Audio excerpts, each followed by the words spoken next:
యూదారాజుగు యెహోయాకీము ఏలుబడిలో 3వ సంవత్సరమున బబులోను రాజుగు నెబుకద్నెజరు యెరూషలేము మీదికి వచ్చి దాని ముట్టడి వేయగా, ప్రభువు యూదారాజుగు యెహోయాకీమును దేవుని మందిరములోని శేషించిన ఉపకరణములను ఆ రాజు చేతికి అప్పగించెను గనుక అతడు ఆ వస్తువులను షీనారు దేశములోని తన దేవతాలయమునకు తీసుకునిపోయి తన దేవతాలయపు బొక్కసములో ఉంచెను.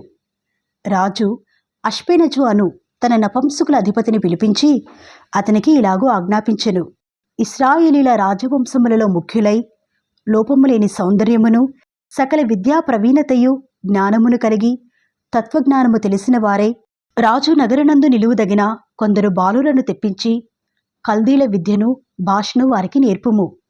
మరియు రాజు తాను భుజించు ఆహారములో నుండియు తాను పానము చేయు ద్రాక్షరసములో నుండియు అనుదిన భాగము వారికి నియమించి 3 సంవత్సరములు వారిని పోషించి పిమ్మట వారిని తన ఎదుట నిలువబెట్టినట్లు ఆజ్ఞ ఇచ్చెను.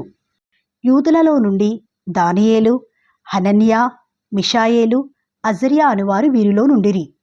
నపుంసకుల అధిపతి దానియేలునకు బెల్తెషాజరు అనియు, హనన్యాకు షద్రకనియు, మిషాయేలునకు మేషాకనియు, అజర్యాకు అబేద్నగో అనియు పేర్లు పెట్టెను. రాజు భుజించు భోజనమును పానము చేయు ద్రాక్షరసమును పుచ్చుకొని తన్ను అపవిత్రపరచుకొనకూడదని దానియేలు ఉద్దేశించి తాను అపవిత్రుడు కాకుండునట్లు వాటిని పుచ్చుకొనకుండా సెలవిమ్మని నపుంసకుల అధిపతిని వేడుకొనగా, దేవుడు నపుంసకుల అధిపతి దృష్టికి దానియేలునకు కృపాకటాక్షమునుందని అనుగ్రహించిన గనుక నపుంసకుల అధిపతి దానియేలుతో ఇట్లనెను: మీకు అన్నపానములను నియమించిన రాజుగు నా యజమానునికి నేను భయపడుచున్నాను. మీ 7 బాలుర ముఖముల కంటే మీ ముఖములు కృషించినట్లు ఆయనకు కనబడనేలా? అట్లయితే మీరు రాజుచేత నాకు ప్రాణాపాయము కలుగజేతురు. నపుంసకుల అధిపతి దానియేలు, హనన్యా, మిషాయేలు, అజర్యా అను వారి మీద నియమించిన నియామకునితో దానియేలు ఇట్లనెను: భోజనమునకు శాకధాన్యాదులను పానమునకు నీళ్లును నీ దాసులకు మాకు అప్పగించి దయచేసి 10 దినముల వరకు మమ్మను పరీక్షింపుము. పిమ్మట మా ముఖములను రాజు నియమించిన భోజనము భుజించు బాలుర ముఖములను చూచి నీకు తోచినట్టుగా నీ దాసులమైన మాడేలా జరిగింపుము. అందుకతడు ఈ విషయముల వారి మాటకు సమ్మతించి 10 దినముల వరకు వారిని పరీక్షించెను. 10 దినములైన పిమ్మట వారి ముఖములు రాజు భోజనము భుజించు బాలురందరి ముఖముల కంటే సౌందర్యముగాను కళగాను కనబడగా, రాజు వారికి నియమించిన భోజనమును పానము కొరకైన ద్రాక్షరసమును ఆ నియామకుడు తీసివేసి వారికి శాకధాన్యాదులనిచ్చెను. ఆ 4 బాలుర సంగతి ఏమనగా, దేవుడు వారికి జ్ఞానమును సకల శాస్త్ర ప్రవీణతయు వివేచనయు అనుగ్రహించెను. మరియు దానియేలు సకల విధములకు దర్శనములను స్వప్నభావములను గ్రహించు తెలివిగలవాడై ఉండెను. నెబుకద్నెజరు తన సముఖమునకు వారిని తేవలనని ఆజ్ఞ ఇచ్చి నియమించిన దినములు కాగానే నపుంసకుల అధిపతి రాజు సముఖమున వారిని నిలువబెట్టెను. రాజు వారితో మాటలాడగా వారందరిలో దానియేలు, హనన్యా, మిషాయేలు, అజర్యా వంటి వారెవరునూ కనబడలేదు గనక వారే రాజు సముఖమున నిలిచిరి. రాజు వీరి యొద్ద విచారణ చేయగా, జ్ఞాన వివేకముల సంబంధమైన ప్రతి విషయములో వీరు తన రాజ్యం మందంతట నుండు శకునగాండ్ర కంటెను గారడీ విద్య గల వారందరి కంటెను 10 అంతలు శ్రేష్ఠులని తెలియబడెను. ఈ దానియేలు కోరేషు ఏలుబడిలో మొదటి సంవత్సరం వరకు జీవించెను.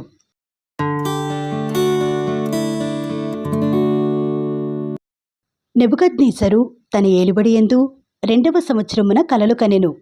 అందును గురించి ఆయన మనస్సు కలతపడగా ఆయనకు నిద్ర పట్టకుండెను. కాగా రాజు తాను కనిన కలలను తనకు తెలియచెప్పుటకై శకునగాండ్రను గారడీ విద్య గలవారిని మాంత్రీకులను కల్దీలను పిలవనంపుడని ఆజ్ఞ ఇయ్యగా వారు వచ్చి రాజు సముఖమున నిలిచిరి. రాజు వారితో, నేనొక కల కంటిని, ఆ కలభావము తెలుసుకునవల్లని నేను మనోవ్యాకుల ముందుయున్నాననగా కల్దీయులు సిరియా భాషతో ఇట్లనిరి: రాజు చిరకాలము జీవించునుగాక. తమరి దాసులకు కల సెలవీయుడి, మేము దాని భావమును తెలియజేసెదము. రాజు, నేను దాని మరచిపోతిని గాని కలను దాని భావమును మీరు తెలియజేయని ఎడల మీరు తుత్తునీలుగా చేయబడుదురు, మీ ఇండ్లు పెంటకుప్పగా చేయబడును. కలను దాని భావమును తెలియజేసిన ఎడల దానములను బహుమానములను మహాఘనతయు నా సముఖములో నొందుదురు గనుక కలను దాని భావమును తెలియజేయడనగా వారు రాజు ఆ కలను తమరి దాసులమైన మాకు చెప్పిన ఎడలా మేము దాని భావమును తెలియజేసదమని మరలా ప్రత్యుత్తరమిచ్చిరి. అందుకు రాజు ఉత్తరమిచ్చి చెప్పినది ఏమనగా, నేను మరచియుండుట మీరు చూచి కాలాహరణము చేయవలనని మీరు కనిపెట్టుచున్నట్లు నేను బాగుగా గ్రహించుచున్నాను. కాలము ఉపాయముగా గడపవలనని అబద్ధమును మోసపు మాటలను నా ఎదుట పలుకనుద్దేశించియున్నారు. మీరు కలను చెప్పలేకపోయిన ఎడలా నేను చెప్పిన మాట ఖండితము గనుక కలను నాకు చెప్పుడి. అప్పుడు దాని భావమును తెలియచేయుటకు మీకు సామర్థ్యము కలదని నేను తెలుసుకుందును. అందుకు కల్దీలు ఈలాగు ప్రత్యుత్తరమిచ్చిరి, భూమి మీద ఏ మనుషుడును రాజు అడిగిన సంగతి చెప్పజాలడు. ఏ చక్రవర్తియు అధికారియు శకునగాని యుద్ధను గారడీ విద్య గలవాని యుద్ధను కల్దీని యుద్ధను ఇట్టి సంగతి విచారింపలేదు. రాజు విచారించిన సంగతి బహు అసాధారణమైనది. దేవతలు కాక మరెవరునూ ఈ సంగతి తెలియజెప్పజాలరు. దేవతల నివాసములు శరీరుల మధ్య ఉండవు గదా. అందుకు రాజు కోపము తెచ్చుకుని అత్యాగ్రహము గలవాడై బబులోనిలోని జ్ఞానులనందరినీ సంహరింపవలనని ఆజ్ఞ ఇచ్చెను. ఇట్టి శాసనము బయలుదేరుట వలన జ్ఞానులు చంపబడవలసి ఉండగా వారు దానియేలును అతని స్నేహితులను చంపజూచిరి. అప్పుడు దానియేలు బబులోనులోని జ్ఞానులను చంపుటకై బయలుదేరిన రాజదేహ సంరక్షకులధిపతియగు అర్యోకు దగ్గరకు పోయి జ్ఞానయుక్తముగా మనవి చేసెను. రాజునొద్ద నుండి ఈ ఆజ్ఞ ఇంత త్వరితముగా వచ్చుట ఏమని దానియేలు రాజు యొక్క అధిపతి అయిన అర్యోకు నడుగగా అర్యోకు ఆ సంగతి దానియేలునకు తెలియచెప్పెను. అప్పుడు దానియేలు రాజు సన్నిధికి పోయి స్వప్నభావమును తెలియచెప్పుటకై తనకు సమయము దయచేయమని రాజును బతిమాలెను. అప్పుడు దానియేలు తన ఇంటికి పోయి తన స్నేహితులైన హనన్యాకును మిషాయేలునకును అజర్యాకును సంగతి తెలియచేసి తానును తన స్నేహితులను బబులోనులో తక్కిన జ్ఞానులతో కూడా నశింపకునున్నట్లు ఆ కల యొక్క మర్మ విషయములో పరలోకమందున్న దేవుని వలన కటాక్షము పొందు నిమిత్తమై ఆయనను వేడుకునుడని వారిని హెచ్చరించెను. అంతటా రాత్రి యందు దర్శనము చేత ఆ మర్మము దానియేలునకు బయలుపరచబడిన గనక దానియేలు పరలోకమందున్న దేవుని స్తుతించెను. ఎట్లనగా, దేవుడు జ్ఞానబలములు కలవాడు, యుగములన్నిటను దేవుని నామము స్తుతినందునుగాక. ఆయన కాలములను సమయములను మార్చువాడయుండి రాజులను త్రోసివేయుచు నియమించుచూ ఉన్నవాడును. వివేకులకు వివేకమును జ్ఞానులకు జ్ఞానమును అనుగ్రహించువాడునై ఉన్నాడు. ఆయన మరుగుమాటలను మర్మములను బయలుపరచును. అంధకారములోని సంగతులు ఆయనకు తెలియను. వెలుగు యొక్క నివాస స్థలము ఆయన యొద్దనున్నది. మా పితరుల దేవా, నీవు వివేకమును బలమును నాకు అనుగ్రహించియున్నావు. మేమడిగిన ఈ సంగతి ఇప్పుడు నాకు తెలియజేసియున్నావు గనుక నేను నిన్ను స్తుతించుచు ఘనపరచుచున్నాను. ఎలియనగా రాజు యొక్క సంగతి నీవే మాకు తెలియజేసితివని దానియేలు మరలా చెప్పెను.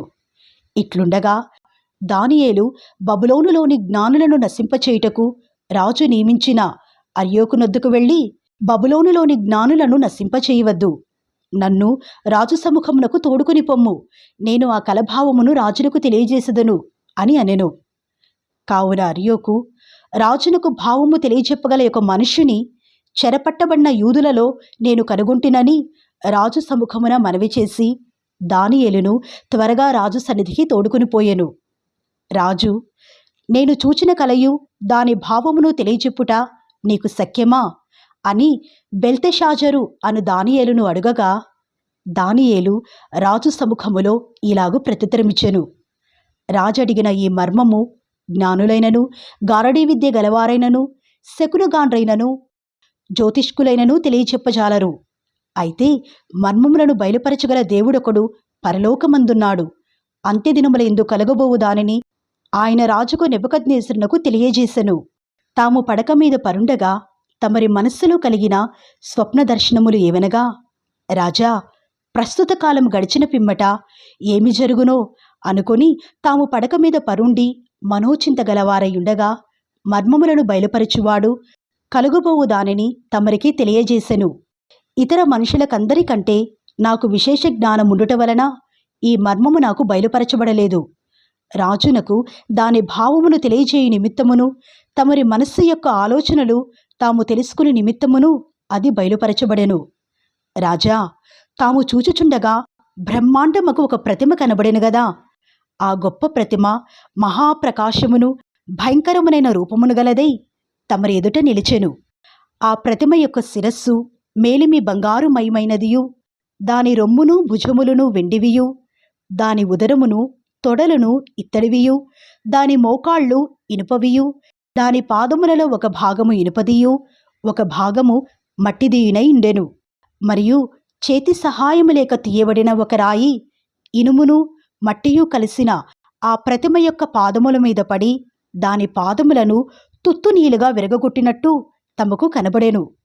అంతటా ఇనుమును మట్టియు ఇత్తడియు వెండియు బంగారమును ఏకముగా దంచబడి కళ్ళములోని చెత్తవలే కాగా వాటికి స్థలము ఎచ్చటనూ దొరకకుండా గాలి వాటిని కొట్టుకునిపోయెను.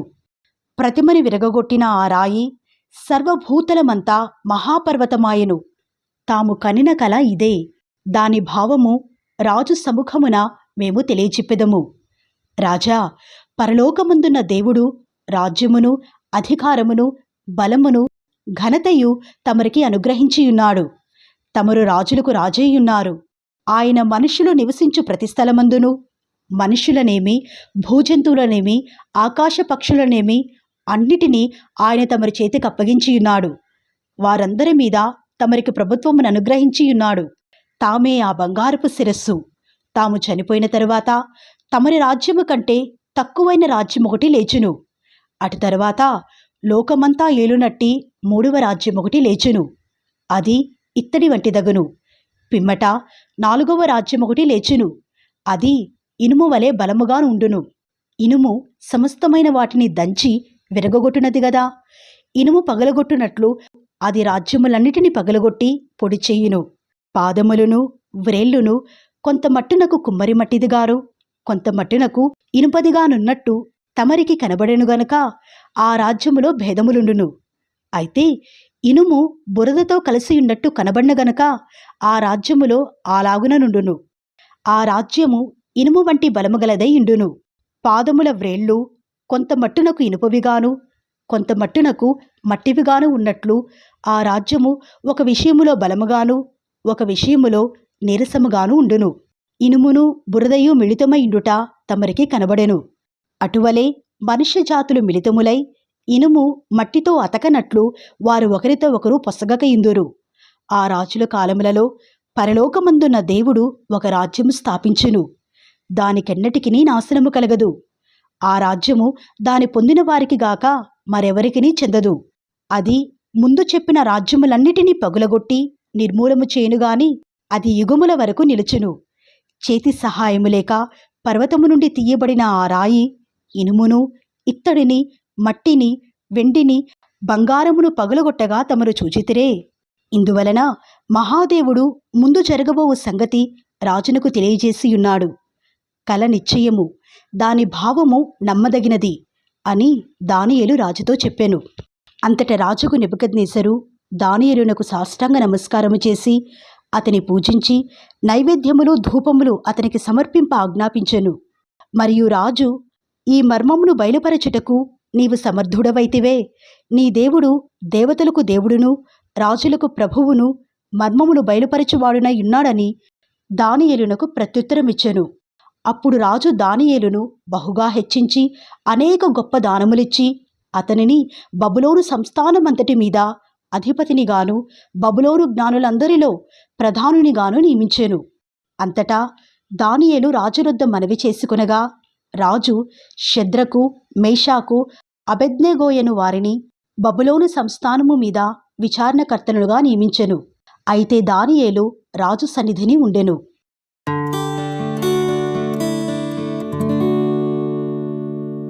రాజుకు నెబుకద్నెజరు బంగారు ప్రతిమ ఒకటి చేయించి బబులోను దేశములోని దూరాయన మైదానములో దాని నిలువబెట్టించెను.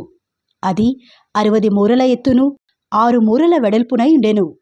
రాజుకు నెబుకద్నెజరు అధిపతులను సేనాధిపతులను సంస్థానాధిపతులను మంత్రులను ఖజానాదారులను ధర్మశాస్త్ర విధాయకులను న్యాయాధిపతులను, సంస్థానములలో ఆధిక్యము వహించిన వారినందరినీ సమకూర్చుటకును, రాజుకు నెబుకద్నెజరు నిలువబెట్టించిన ప్రతిమ యొక్క ప్రతిష్టకు రప్పించుటకును దూతలను పంపించగా, ఆ అధిపతులను, సేనాధిపతులను, సంస్థానాధిపతులను, మంత్రులను, ఖజానాదారులను, ధర్మశాస్త్ర విధాయకులను, న్యాయాధిపతులను, సంస్థానములలో ఆధిక్యము వహించిన వారందరూ రాజుకు నెబుకద్నెజరు నిలువబెట్టించిన ప్రతిమ యొక్క ప్రతిష్టకు కూడివచ్చి, రాజుకు నెబుకద్నెజరు నిలువబెట్టించిన ప్రతిమ ఎదుట నిలుచుండిరి.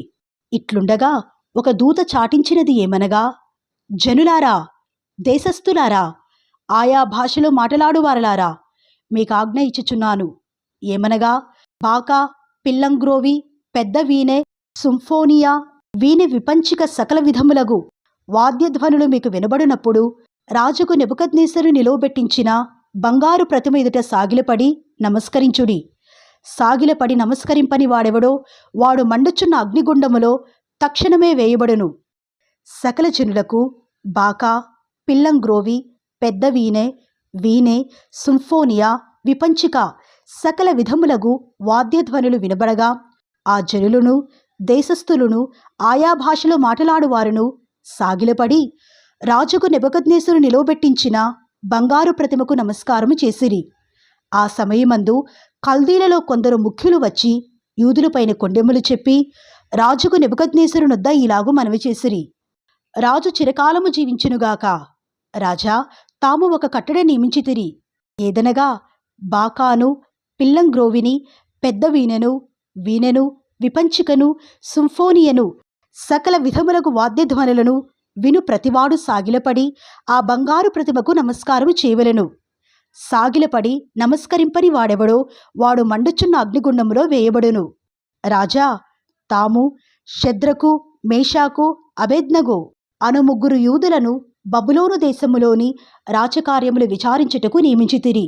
ఆ మనుష్యులు తమరి ఆజ్ఞను లక్ష్యపెట్టలేదు, తమరి దేవతలను పూజించుటలేదు, తమరు నిలువబెట్టించిన బంగారు ప్రతిమకు నమస్కరించుటయే లేదు అనిరి. అందుకు నెబుకద్నెజరు అత్యాగ్రహమును రౌద్రమును కలవాడై షద్రకును, మేషాకును, అబేద్నగోను పట్టుకుని రండని ఆజ్ఞయ్యగా, వారు ఆ మనుషులను పట్టుకొని రాజు సన్నిధికి తీసుకుని వచ్చిరి. అంతటా నెబుకద్నెజరు వారితో ఇట్లనెను, షద్రకు, మేషాకు, అబేద్నగో, మీరు నా దేవతను పూజించుటలేదనియు నేను నిలువబెట్టించిన బంగారు ప్రతిమకు నమస్కరించుటలేదనియు నాకు వినబడినది. అది నిజమా? బాకాను, పిల్లంగ్రోవిని, పెద్ద వీణెను, వీణెను, సింఫోనియను, విపంచికను సకల విధములగు వాద్యధ్వనులను మీరు విను సమయములో సాగిలపడి నేను చేయించిన ప్రతిమకు నమస్కరించుటకు సిద్ధముగా ఉండిన ఎడలా సరే, మీరు నమస్కరింపని ఎడలా తక్షణమే మండుచున్న వేడిమిగల అగ్నిగుండములో మీరు వేయబడుదురు. నా చేతిలో నుండి మిమ్మును విడిపింపగల దేవుడెక్కడనున్నాడు? షద్రకును, మేషాకును, అబేద్నగోయు రాజుతో ఇలాగు చెప్పిరి. నెబుకద్నెజరు, ఇందును గురించి నీకు ప్రత్యుత్తరం ఇయ్యవలనన్న చింత మాకు లేదు. మేము సేవించుచున్న దేవుడు మండుచున్న వేడిమిగల ఈ అగ్నిగుండములో నుండి మమ్మును తప్పించి రక్షించుటకు సమర్థుడు. మరియు నీ వశమున పడకుండా ఆయన మమ్మును రక్షించును. ఒకవేళ ఆయన రక్షింపకపోయినను, రాజా, నీ దేవతలను మేము పూజింపమనియు నీవు నిలువబెట్టించిన బంగారు ప్రతిమకు నమస్కరింపమనియు తెలుసుకొనుము.